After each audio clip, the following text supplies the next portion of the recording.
Hello everyone, just wanted to make a quick video demonstrating how to use JMP Pro 16 to calculate binomial probabilities with a couple of examples. So getting right into it here, we'll just launch JMP Pro 16 and you can close the tip of the day. From this home page, you'll select Help and Sample Data.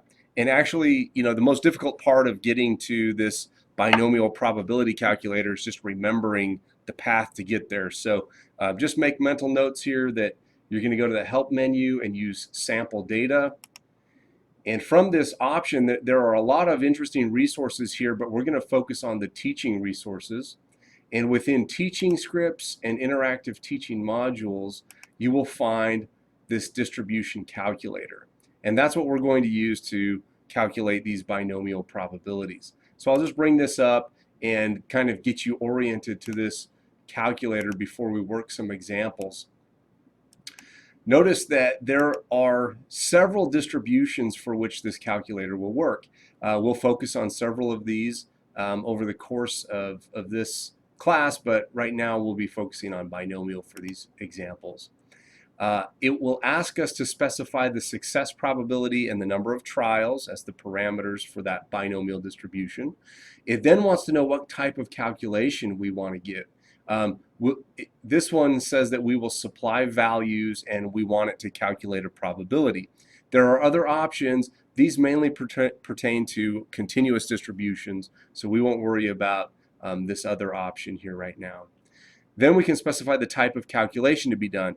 Do we want to find the number of successes less than or equal to the value we give it?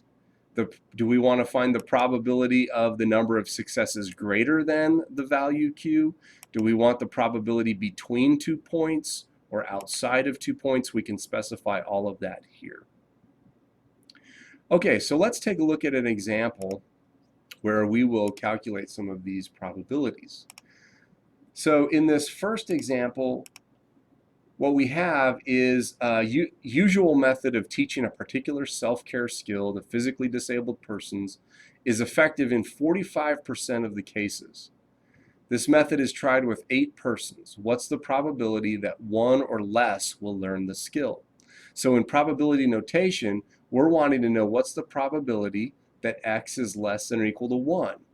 We also are given the parameters for our binomial distribution. The success probability is 0.45, and the number of trials will be 8, and then the value we're interested in relates to this 1. We're interested in 1 or fewer learning that skill. So let's see if we can put all of that information into our calculator here. So I'm going to select binomial. I'm going to change success probability to 0.47. N to 8. I'm going to keep this radio button toggled here. Now what I need to do is ask myself the probability that I'm trying to find. I want the probability that x is less than or equal to 1. So this is the probability option I'm going to select. The probability, the number of people experiencing a success, the number of people for which this self-care skill is successful is less than or equal to 1. And you'll notice that it actually highlights the area of the distribution that you've specified. So you can always double check that. And here's 1, and I've got everything less than 1 highlighted. So that's good. And it tells me that the probability of being less than or equal to 1 is 0.0504. So a little more than 5%. All right, let's look at another one. So in this example, we are interested in the probability of 7 or more that learn this particular skill. So same success probability, same number of trials. We're just looking at a different number of people experiencing success with learning the skill. So here, what I'm going to do is this one was for x less than or equal to q, and I want x greater than or equal to 7. So I'm going to use this greater than option, but I need to be careful here because this is a strict inequality. So if I put 6 in here, that will give me the probability that I'm interested in, and you can see that it shades everything that's 7 and above, so strictly greater than 6.